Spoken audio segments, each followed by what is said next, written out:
right. Good afternoon, everyone. My name is Sherry Carpenter. I'm the Executive Director for Keep Florida Beautiful. Today is August 25th, 2026, and we are here today with Dayna Dixon, the Program Manager for our Litter Control and Prevention Grant that we receive every year from the Florida Department of Transportation. Dayna has been with us and with our program, I think 4, 5 years now. So we're getting up there. We've become very friendly over the last few years, and Dayna has been working really hard to make sure that we get our grant money in a timely manner, which is can be very difficult, as many of you know. Government can be very bureaucratic at times. So I just want to thank Dayna for taking the time to kind of go over the grant a little more in depth. And this will be a resource that we will post on our YouTube channel for future affiliates. If you need a reminder each year, however that looks like, this will be available to you. So thank you, Dayna, for being here. If you want to go ahead and take it away. Sure. Thank you, Sherry, and good afternoon, everyone. So my name is Dayna Dixon. I am the program manager for the Litter Control and Prevention Grant for Keep Florida Beautiful and local KFB affiliates. So in addition to overseeing this program, I also manage three other programs, Adopt a Highway, sponsorships, and the Youth Work Experience program. As well as the office manager for the Office of Maintenance here at FDOT. Oops, sorry. Okay, so sorry, I'm still learning how to use Zoom, so work with me here. So today I'm going to provide some information regarding the grant, including its history and the process of applying, as well as receiving the funds and allowable expenses and the documentation that's required for that. Okay, so per Florida statute, FDOT is provided with funding to oversee and manage litter control and prevention grant. This is just a statute here for review. A little bit about it, some background. So as Sherry stated, I've been here for about 4 years, started in 2022. So before I came on board, we had the 21-22 fiscal year grant, and that was overseen by Steve Liner. There's probably plenty of you that remember him. He was great. He retired, and the year that he retired, the grant was not approved for state funding. Shortly after that, I came on board, and so I had a chance to kind of learn about the program before it was funded, which was nice. And then it got funded again in 23-24. When it got funded again, there was some additional language in there with a spending requirement. We could only use 5% of the funds for administrative purposes. So there was a lot of expenditure reports that had to be completed. And then we also had to submit a final report to the Executive Office of the Governor. And that year we had kind of a high remaining balance of about $120,000. Just because I think we were still getting in the swing of things and we had a bunch new affiliates. So in 2024, the grant was funded as reoccurring without spending language, which was great. Kudos to KFB and their lobbying folks that handled that because that was wonderful. And so now we have $800,000 to be split amongst Keep Florida Beautiful and local affiliates. In 2024 and 25, we had a remaining balance of $30,000, which is significantly lower than the year prior for $120,000. And we've continued dropping that number. This past year, we had a remaining balance of about $15,000. It really would have been lower than that. We had one affiliate that their executive director left, and we weren't aware, and so they weren't able to spend the funding. So without that, we probably would have been within the hundreds. So looking forward to that this year and hoping we can get that number really low. All right. So a little bit about how the process works. So we start off with a solicitation where we gauge interest with affiliates to obtain information about what each affiliate plans to do with the funds if they're provided that. these funding requests are then or so our solicitation's drafted. It's then the requests are reviewed, and each affiliate will receive a solicitation. FDOT encumbers the funds from there, and we assign each affiliate a contract number. And we draft the contract to include the information provided by the affiliate on their solicitation. From there, a contract is sent to each individual affiliate for their review and their signature. The affiliates then return the signed copy to me, the program manager, and then they will obtain, or I will obtain, FDOT signature and approval. So once a contract's fully signed, then the contract is fully executed. Execution date is equal to the day that spending can occur for reimbursement. So that's an exciting day. Affiliates then keep track of their reimbursable spending. They maintain receipts and proof of payment. And then each quarter, they'll submit reimbursement packages. At the end of the grant period, once all spending is complete, the affiliate will provide a final report showcasing the work that you all were able to do and how you utilize the funding. All right, so the solicitation process, this is the very first thing. So for those interested in participating, you guys are provided with a spreadsheet to complete. This year, Sherry sent that information out. On that spreadsheet, you provide your contact information and the amount of funding that you request. That form is sent to everyone. And then once a spreadsheet is completed by everyone, a solicitation form is sent to everyone that express interest. Those solicitation forms you all will complete, and then they're sent back to myself, and Sherry and I then review all of those requests to determine the allowable funding amount. So based upon allotted spending in previous years, your number could go up or down based on that. So we just review for approval. Okay, so once you get your solicitation documentation, your first page looks something like this. There is an applications for funds cover sheet. That's your first page. So the top part is really just your basic information, your name, your vendor ID number, your address, all of that. And then at the bottom of that form, there's a checklist. And that checklist lists off all of the things that need to be included in the package. So you're going to want to include your budget, which we'll go over some of these forms as well. But you're going to want to include your budget of proposed spending. You're going to want to list your board of directors or advisory council members. You're going to list out your activities that you plan on completing and provide a proof of registration for the state of Florida vendor identification number. Now there's two listed on here. These are for nonprofit organizations only. So local government-based programs are exempt from this. But if you are a nonprofit, you'll also need to provide proof of registration with Agricultural and Consumer Services and proof of registration with the Department of State as a nonprofit.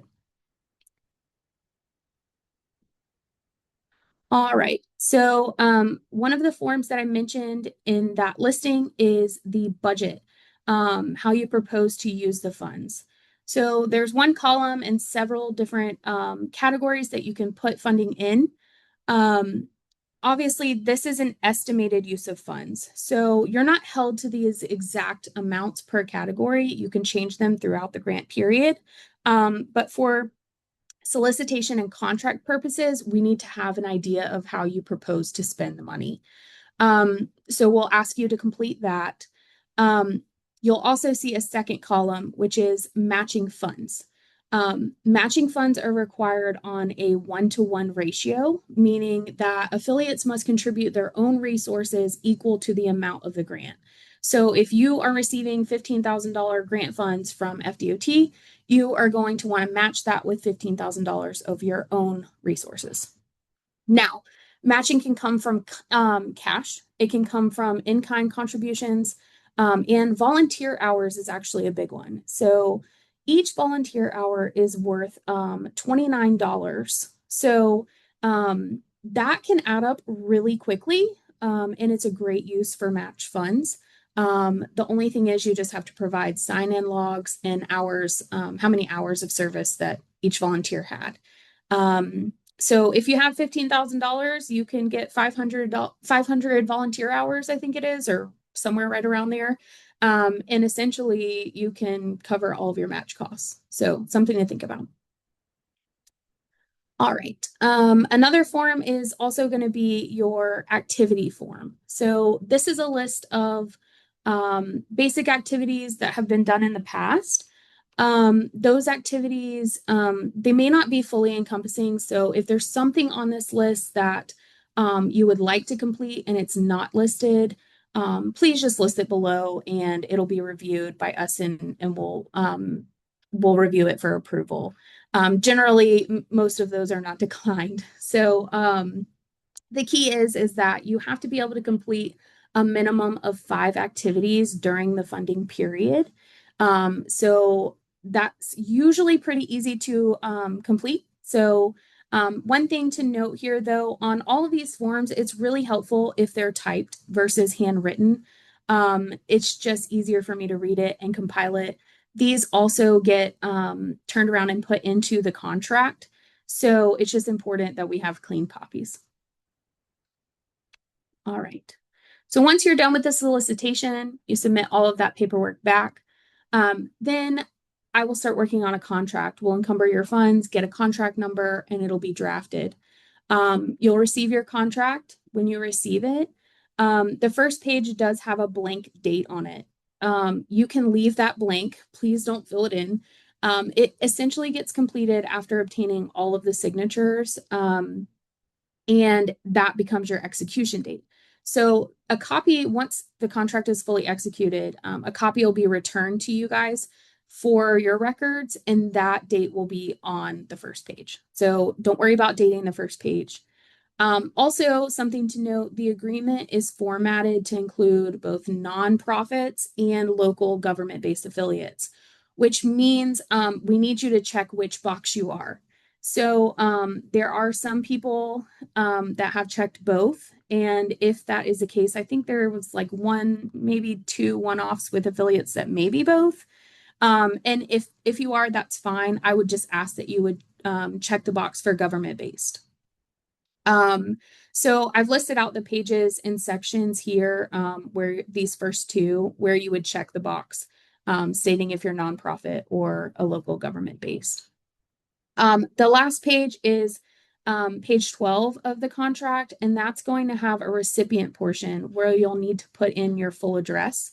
That address should be the address that you're planning on receiving payment for. So just make sure that is complete. A lot of times it gets missed because it's kind of in the middle of the contract.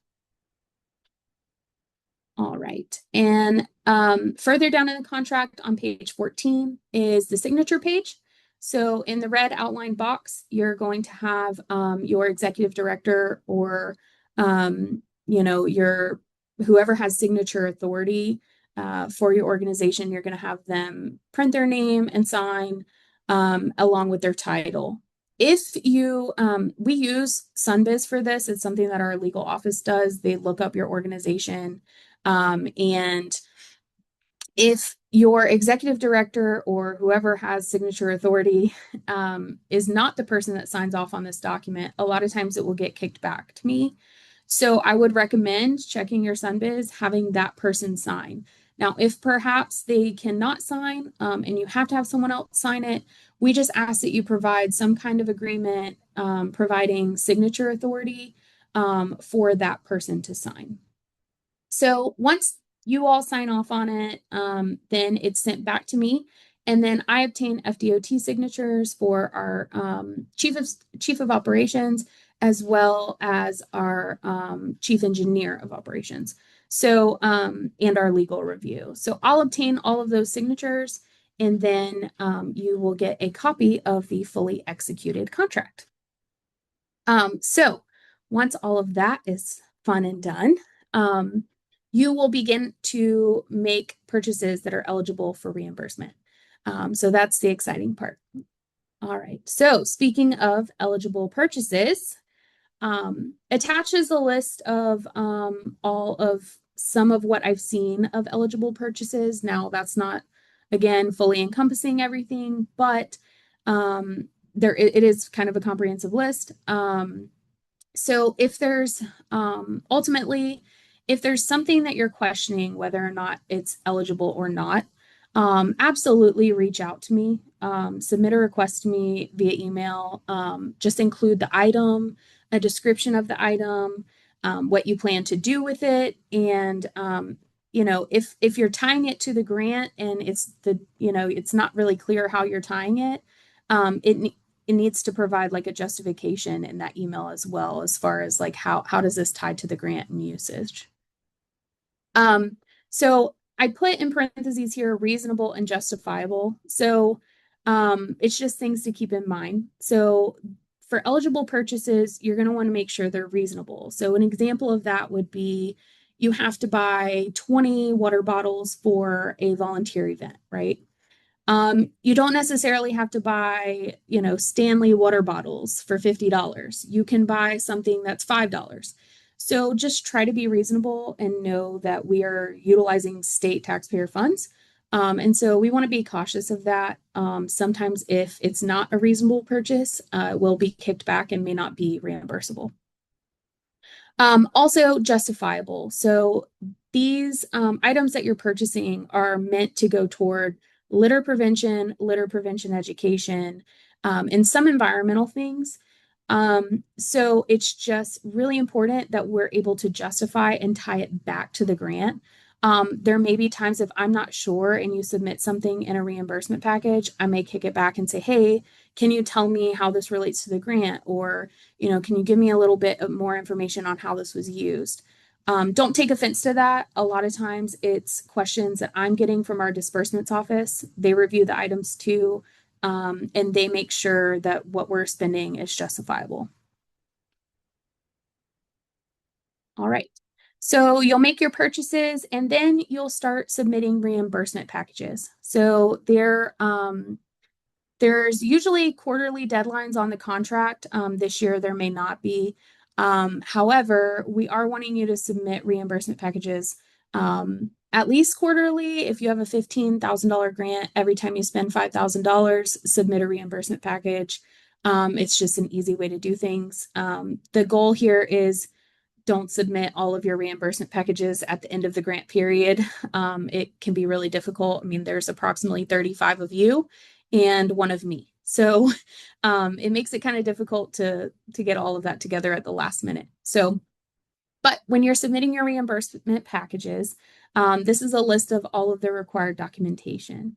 So, and it should be put together in this order in pretty much one PDF package. So you're going to want to include your invoice first. Your invoice, I do have sample invoices that I'll send to Sherry and she can disseminate those. You can also reach out to me and I'll provide it at any time. But the invoice has a list on it. It has you have to provide an invoice number. So that number can be of your choosing, but note that it does need to be consecutive, meaning that if you pick 100 for your first invoice, your next one needs to be 101 or 102. It should not go backwards. It also should not be the same number on every invoice. So it has to be consecutive. There is a maximum of 7 characters that we are able to enter in our system for invoice numbers. So we just ask that you keep your invoice number under 7 characters. Same thing for service period. So your first invoice submitted should have a service period beginning with the first date that you purchase something after the contract execution. So your invoices will also need to be submitted with consecutive service periods, meaning if you submit a reimbursement package with original dates of November 1st through December 14th, your next reimbursement package would be December 15th through April 12th, et cetera, et cetera. So just keep that in mind. Also, I'm asking that everyone complete a table of contents or a list of expenses um, to be completed like right after their invoice. That just helps me review things easier. It helps me verify all of your receipts are in your package and that they all add up to the amount on the invoice. And it really saves time going forward when I submit it for processing, so our disbursements office doesn't send it back to me. Then you'll put together all of your itemized receipts. Your receipts should be clear copies. If you got something that's like turned sideways and all wonky, it can be a little difficult to read. And it should clearly identify which items are purchased. Now, I know that's kind of difficult. Sometimes you go to Walmart or Home Depot and it says like PKR for picker or something like that. And it's not quite clear on the receipt. If it's not, just submit a separate page with an explanation of exactly what was purchased and what those items were. Again, it just helps me in justifying the purchase to our disbursements office. Sometimes, like on your final reimbursement packages, you may have like $200 left to spend, but you may have a receipt for $350, right? So if you don't plan on being reimbursed for the entire receipt and just a portion, just make a written note of that. Hey, I only want to be, reimbursed for $120 of this receipt, or 200 or however much is on there that you're asking to be reimbursed for. Also, if you're asking to be reimbursed for travel, you have to complete the state travel form. Again, I have sent a copy to Sherry, and then I also have copies. So if you need that, I'm happy to provide it. But that form is required by DMS, or Department of Management Services, and they require that to be completed before we can provide any kind of reimbursement for state travel. So there is a form that needs to be completed. If you have difficulty filling out that form, you can always reach out. Happy to help you fill it out. It can be kind of cumbersome, but it's not awful. And it's worth it for the reimbursement, I think. So after every itemized receipt, I'd like for you to provide a proof of payment. So proof of payment would be your bank or your credit card statement. It's just showing that, yes, I bought those items and yes, they were purchased from our account, right? And here's proof that that item was paid for. So you can obviously, you can redact any account number or anything like that. That doesn't have to be included, but just really ensure that the proof of payment is there. And then finally in your package, you're going to include Exhibit E, which is basically just another form that shows it's in your contract. And again, I have copies of it that I can send out in a Word version that you can fill out that's pretty easy. But it really I just need to see it to show the amount that you've used so far and the remaining balance. It kind of shows like every amount that you're putting in there for each invoice to kind of give me an idea of this isn't your first invoice, this isn't your last invoice, that sort of thing. Again, I ask that all reimbursement packages are submitted as one PDF electronic document. Please do not send me 15 different attachments because then I end up having to put them all together. And it's very difficult to make sure I don't miss something, to make sure they're in the right order, for our disbursements office to be able to review. Please also don't send me your Google account and have me look through folders and try and figure out what attachments are supposed to be in there. Really, the easier you can make it for me, the better, the sooner you will actually get your reimbursement. If it takes me a long time to do your reimbursement, it's also slowing down the process for everyone else that I have to submit packages for. So just keep that in mind and do your best to submit as one PDF. All right, so once your reimbursement packages are submitted, at the very end, so all of your invoices have been submitted, and you've received reimbursement for most of your stuff, you're then going to complete a final report. Now, this is not a reimbursement package, so it's literally just to showcase what you've done throughout the year, and it really helps us to advocate for future spending, or future funding. So in your final report, you're just going to include your completed Exhibit E. It'll be a final, this is what we received from FDOT and this is what we spent. and it'll have a summary of all your items that you purchased and what you did with them, and then an explanation of your matched funds with your supporting documentation, such as your volunteer hours, etc. And then we really like for you guys to provide like photos of activities that you held. Again, we really want to showcase what you guys are doing. I know that you guys are doing wonderful things out there. So, it's really important that we get to see that, and so does everyone else. Um, Usually we like to have the final report due by July 31st. That's a month after you're allowed to spend. So that gives you a month to put all of that stuff together and then submit it to me. And then that is all. So if we have questions, I know Sherry said there was going to be some in the chat. So I'm happy to answer whatever you all have.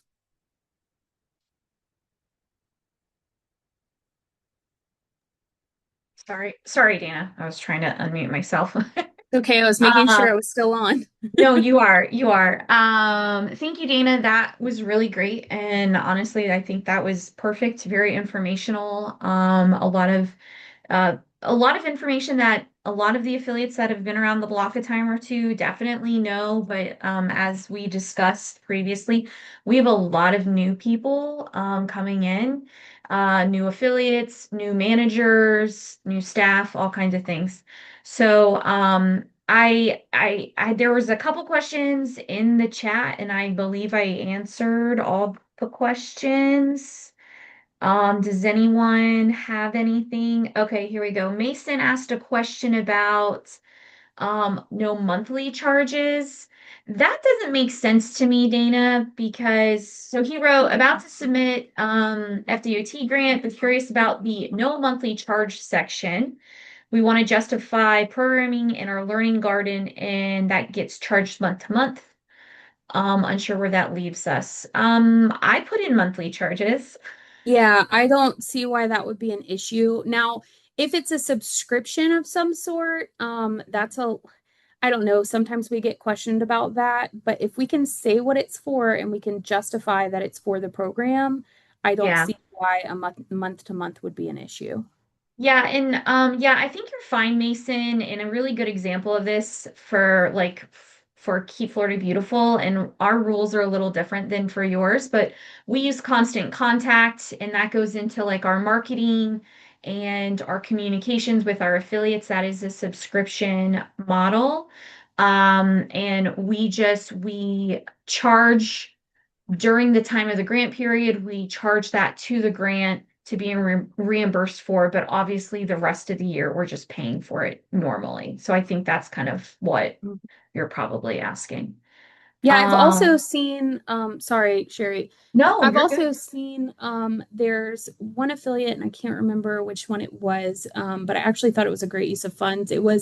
They had a monthly subscription for, it was like a learning program where I don't know, the company would give you like learning documentation for kids and like different worksheets they could complete and things like that. That was litter oriented, and then they use that for some of their stuff. I wish I could think of it on hand. I'll try to do some research, but I thought it was really cool. So if it's something like that, like that's approved. And just going back to what Dana said, if it is something that you think makes sense, just make it make sense to the grant, you know? Yeah. So, as long as you can justify it, you're typically golden. Yep. So, anyone else have any big questions, little questions? No? Tucker, I just wanted to double down on what I said. Like, yes, volunteer hours count. You just have to use that number that is approved by DOT. And yeah, the electronic sign-in rosters are perfectly fine. There's no issue with that because it ends up being relatively electronic because you have to turn it into a PDF no matter what. Yeah. Um, And I know I mentioned to, I see Marshall's comment that PDF space is limited, and that's frustrating. And that's accurate. So there are yeah. times where if your package is too large and, it won't go through on email, that is fine. Um, you can split it up from there. My point really is just don't send me every receipt that you have in a separate document. Like you can split it up into 3 or 4 parts and I can put those parts together, label it part 1 through 4 or whatever. But trying to decipher from, 15, 20 different attachments, what should go where, it just becomes really time consuming. Yeah, and I want to state like I do understand also that the PDF thing is it can be an issue, but Keep Florida Beautiful, our reimbursement packets are huge compared to the affiliates packets, Yeah. and mine are easily 100 pages sometimes, and I still manage to get it to like 2 to 3 PDF documents. And to Dana's point, I write on it reimbursement packet March 2026, part 1 of 3, and then part 2 of 3, part 3 of 3. So I make it exceptionally easy for Dana to Yeah. know like what she's getting. So please make it easier for her. And I will say, Dana, going forward, if you still have affiliates that are just running you through the ringer with these crappy packets, Yeah. please push that on to me because I will make them fix it. So, Yeah, we ultimately like it's just really time consuming and this isn't my only program that I manage. So if I'm spending a ton of time on one packet, it also, takes away from other packages that I could be spending time on too, and making sure everyone else is reimbursed for their funds as well. So it's just making sure that we get the best bang for our buck, so to say. yeah, no, absolutely. I completely agree. Everyone is very busy, but there are easy ways to make it work for them and for you. So, completely understand. Um, anyone else have? Oh, I've got other questions. Um, I do want to note that Dana is hoping to send out, for those of you that have already sent her a solicitation form, she hopes to send out contracts next week. So if you haven't sent out your solicitation form, I would encourage you to get that to her ASAP, because you will get your money faster if you send it to her sooner. Um, so if no one has any other questions, I'll give everyone like 5 more seconds on the chat to see. Kaylee, I'm gonna tap you in. Is there anything that you feel like should be mentioned? Nope, I think everything was pretty much covered. Okay. The only thing I would say is, Dana, I'll go through all the documents that I have for the grant, and then anything I'm missing, I might just hit you up for it, and then I'll put on our website a Google Drive that has all of the FDOT templates on it. That way, hopefully that helps. People can just grab it from there instead of everyone going to you constantly. That would be great. Yeah, I'll provide you with whatever you need. You just let me know. Okay. Um, Also, I do want to say that I know that Dana shared her information on that last slide, which thank you, Dana, for sharing that. I do want to encourage if you have, I would say, generic questions, feel free to reach out to Kaylee and I, because you guys are our entire jobs basically. Dana has, like she said, many other programs that she is over. So I encourage you to maybe just call or text Kaylee and I or shoot us an email because a lot of times the questions that you have we can answer. And then we will tell you, like, hey, that's actually not a me question. You're gonna have to go to Dana for that. But we're really great at answering most of the questions that you guys have. So that saves you time because, and this is not on Dana. Dana can be traveling a lot, so she doesn't always answer her email for a week or so. We will be faster. Like Kaylee and I will be faster with a response unless we don't know the answer. So I encourage you to reach out to Kaylee and I. That is what we're here for. So I would agree. Thank you, Sherry. yeah, of course. I mean, and the fewer questions that you get, the better. So to make your life easier. All right. Well, thank you, Dana, so much for your time. We appreciate that everything that you do for us. Keep up the great work. We're really excited to get our contracts this year and get spending. And if you need anything from me, as well as all the affiliates, excuse me, if you guys need anything from us, please don't hesitate to reach out. We are available to you.